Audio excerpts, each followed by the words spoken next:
12ই March বসছে ত্রয়োদশ জাতীয় সংসদ অধিবেশন।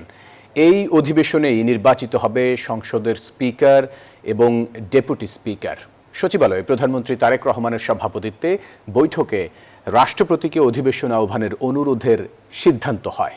বৈঠক শেষে স্বরাষ্ট্রমন্ত্রী জানান, অন্তর্বর্তী সরকারের করা অধ্যাদেশ নিয়ে আলোচনা হবে প্রথম দিনের অধিবেশনে। আর এদিকে আরেক বৈঠকে শাহজালাল আন্তর্জাতিক বিমানবন্দরে তৃতীয় টার্মিনাল দ্রুত চালু করতে উদ্যোগ নেওয়ার নির্দেশ দিয়েছেন প্রধানমন্ত্রী।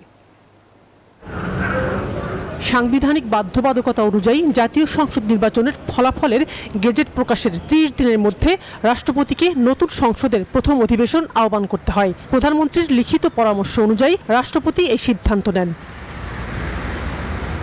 12ই মার্চ সংসদ অধিবেশন শুরু করার প্রস্তুতি নিচ্ছে সরকার। অধিবেশনের শুরুতে বক্তব্য দেবেন রাষ্ট্রপতি মোহাম্মদ শাহাবুদ্দিন। এই অধিবেশনে নির্বাচিত হবে নতুন স্পিকার ও ডেপুটি স্পিকার। সচিবালয়ে প্রধানমন্ত্রী তারেক রহমানের সাথে বৈঠক শেষে সংসদ অধিবেশন শুরুর কথা জানান স্বরাষ্ট্রমন্ত্রী এবং বিএনপির স্থায়ী কমিটির সদস্য সালাউদ্দিন আহমদ। অধিবেশন আহ্বানের যে প্রজ্ঞাপন, সেটা যেদিন সেশন হবে তার 15 দিন আগে কমপক্ষে প্রজ্ঞাপন করতে হয়। মহামান্য রাষ্ট্রপতি সেটা অনুমোদন করে সংসদ অধিবেশন আহ্বান করবেন, সেটা নির্ধারণ হয়েছে 12 তারিখে মার্চের। সেই অধিবেশনে কি কি কর্মসূচি থাকবে, কার্যসূচি, অর্ডার অফ দি ডে, সে বিষয়ে আলোচনা হয়েছে। সেই অধিবেশনে স্পিকার, ডেপুটি স্পিকার নির্বাচিত হবে এবং ইন্টারিম গভর্নমেন্টের আমলে যে সমস্ত অধ্যাদেশ প্রণয়ন করা হয়েছে সেগুলো উপস্থাপন করা হবে। প্রধানমন্ত্রী তারেক রহমানের সভাপতিত্বে হযরত শাহজালাল আন্তর্জাতিক বিমানবন্দরের তৃতীয় টার্মিনালের সার্বিক পরিস্থিতি নিয়ে একটি সভা হয়। দ্রুত সময়ের মধ্যে টার্মিনালের কার্যক্রম চালু করতে বিমানমন্ত্রী সহ সংশ্লিষ্টদের নির্দেশ দেন প্রধানমন্ত্রী।